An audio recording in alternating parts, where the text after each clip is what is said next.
भवानीपुर गांव में एक बरगद का पेड़ था। उस गांव के लोग उस पेड़ को भूतिया पेड़ कहते थे, क्योंकि रात होते ही उस पेड़ से कभी रोने की तो कभी हंसने की आवाजें आने लगती थी। चंदन नाम का एक व्यक्ति उस पेड़ के पास से होकर गुजरा। तभी पेड़ से डरावनी आवाजें आने लगी। आवाज सुनकर वह पूरी तरह से डर गया और बीमार पड़ गया। नरेश पता है किशोर। कल शाम चंदन इस पेड़ से होकर गुजरा। डरावनी आवाजें सुनकर वह तो बीमार पड़ गया है। किशोर, जब उसे पता है कि यह पेड़ भूतिया है तो क्यों ऐसी गलती दोबाराता है? नरेश, हाँ, सही कहा।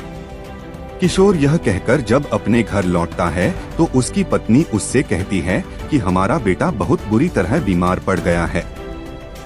रात का वक्त होता है और उसकी पत्नी बेटे के इलाज के लिए किशोर को डॉक्टर बुलाने के लिए कहती है।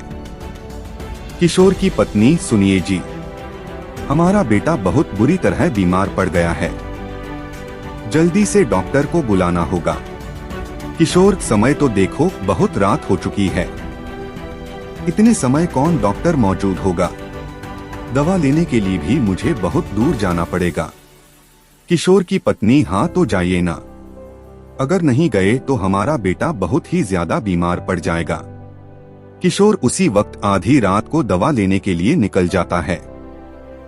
वह जिस रास्ते से होकर जाता है उस रास्ते पर बहुत सारे पेड़ गिरे पड़े होते हैं, जिसकी वजह से वह रास्ता बंद रहता है। किशोर उन पेड़ों को उठाने की भी कोशिश करता है, लेकिन उससे यह नहीं हो पाता है। फिर वह कहता है, अरे यह रास्ता तो पूरी तरह बंद है, अब मेरे लिए केवल वही भूतिया रास्ता है। हे भगवान, मेरी रक्षा करना। किशोर अपने पांव उसी भूतिया रास्ते की ओर मोड़ लेता है और चलना शुरू कर देता है। जैसे ही वह भूतिया पेड़ के पास से होकर गुजरता है, वैसे ही पेड़ से रोने की आवाजें आने लगती हैं। किशोर पूरी तरह डर जाता है और भागते हुए वहां से निकलता है। कुछ समय बाद किशोर दवा लेकर वापस लौटता है। हे भगवान, बस इस बार मुझे बचा ले, दोबारा मैं इस रास्ते पर कभी कदम नहीं रखूंगा। जय हनुमान ज्ञान गुण सागर, जय कपीस तिहु लोक उजागर। तभी पेड़ से आवाज आना शुरू हो जाती है, बचाओ बचाओ, कोई मुझे बचाओ। आवाज सुनकर किशोर कांपने लगता है और वहां से भागने लगता है। घर आकर जब उसकी पत्नी उसे हांफते हुए देखती है तो पूछती है, क्या हुआ जी, इस तरह हांफ क्यों रहे हो? अरे आज तो मैं बाल बाल बच गया। क्यों, ऐसा क्यों बोल रहे हो? अरे वो भूतिया पेड़ मुझे मार डालता, लेकिन तुम उस रास्ते से होकर क्यों आए? दूसरा भी तो रास्ता है। अरे उस रास्ते पर बहुत सारे पेड़ गिरे हुए थे, जिससे रास्ता पूरी तरह बंद था, इसलिए मुझे भूतिया पेड़ वाले रास्ते से होकर जाना पड़ा। इतना कहते कहते हैं किशोर बेहोश होकर जमीन पर गिर पड़ता है। यह देख किशोर की पत्नी बहुत डर जाती है और उसे तुरंत बिस्तर पर लिटाकर उसके माथे पर भीगा हुआ कपड़ा रख देती है। किशोर बहुत बुरी तरह डर गया था और इसीलिए बीमार हो जाता है। लगभग एक हफ्ते बाद किशोर पहले की तरह स्वस्थ हो जाता है और गांव के लोगों को अपने साथ हुई सारी घटना बताता है। गांव के लोग यह सुनकर पहले से भी ज्यादा डर जाते हैं और उस रास्ते से आना जाना बंद कर देते हैं। उसी गांव में देवदास नाम का एक व्यक्ति रहता था। उस गांव में वह कपड़े की दुकान करता था। आसपास के गांव में कपड़े की दुकान न होने के कारण गांव और आसपास के भी लोग उसी की दुकान पर आते थे, जिससे देवदास काफी व्यस्त रहता था। इसलिए उसने छोटू नाम के एक लड़के को अपनी दुकान पर रख लिया, जो उसके काम में हाथ बटाता था। सुन बे छोटू, यह सभी कपड़े जो अभी ग्राहक को दिखाए थे वह सभी पहले की तरह रख दे। जी मालिक। यह कहकर छोटू अपने काम में लग जाता है और देवदास खाना खाने के लिए अपनी दुकान से घर के लिए रवाना हो जाता है। छोटू अपने मालिक के सामने कोई भी शरारत नहीं करता था और काम में लगा रहता था। लेकिन मालिक के घर जाते ही वह अपने दो दोस्तों को उसी दुकान पर बुला लेता था और बातें करता रहता था। उस बीच आने वाले ग्राहकों को वह दुकान से भगा देता था और मालिक की मौजूदगी में ही आने को कहता था। जब देवदास के लौटने का समय हो जाता था तो छोटू अपने दोस्तों को घर जाने के लिए कह देता था। काफी दिनों तक ऐसे ही चलता रहा। एक दिन देवदास दुकान से घर आ रहा था, तभी उसे रास्ते में एक जान पहचान का व्यक्ति मिलता है।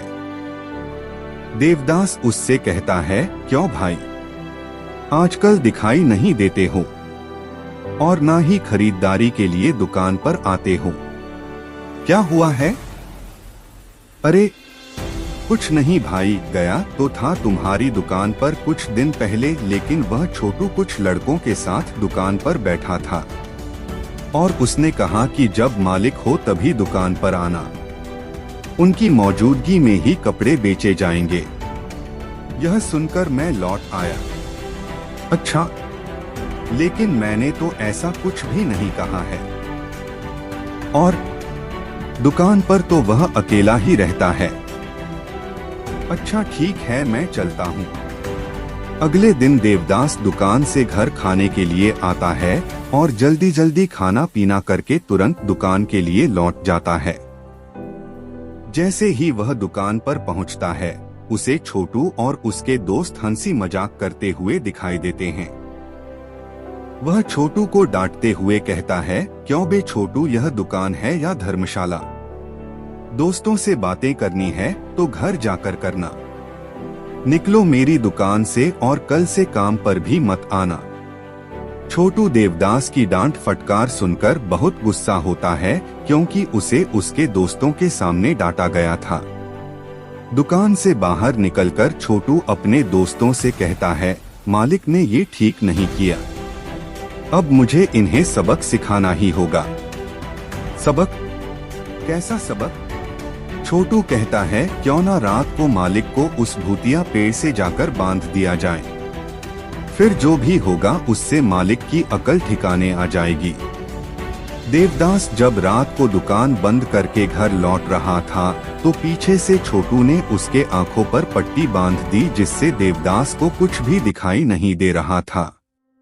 छोटू और उसके दोस्तों ने मिलकर देवदास को उस पेड़ से जाकर बांध दिया और पीछे से उसके आंखों की पट्टी खोल दी और वहां से बिना आवाज की भाग गए।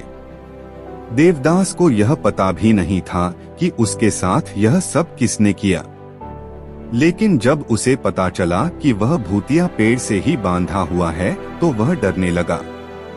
लेकिन किसी तरह वह हिम्मत बनाकर अपने हाथ आगे पीछे करता रहा, जिससे कुछ ही टाइम में उसके हाथ की रस्सी ढीली हो गई और उसके हाथ खुल गए। हाथों को इधर उधर करते समय पेड़ से बंधा एक लाल धागा भी खुल गया। देवदास सारी रस्सियों को खोलकर घर के लिए भागने ही वाला था कि तभी अचानक सामने एक तेज रोशनी हुई और उसमें से एक नन्ही परी निकलकर बाहर आई। देवदास यह देखकर हैरान हो जाता है और पूछता है, तुम कौन? नन्ही परी जवाब देती है, मैं एक परी हूँ और यह पेड़ कोई साधारण पेड़ नहीं है बल्कि एक जादुई पेड़ है। इस पेड़ की रक्षा के लिए मुझे एक दानव से लड़ना पड़ा, लेकिन उस दानव ने धोखे से मुझे इस पेड़ में कैद कर दिया। मुझे नहीं पता, लेकिन मैंने तो केवल अपने हाथों की रस्सी को खोला है। शायद रस्सी खोलते समय लाल धागा भी खुल गया होगा। हाँ, लाल धागे से ही उसने मुझे इस पेड़ के अंदर कैद कर दिया था, लेकिन अब मैं आजाद हूँ।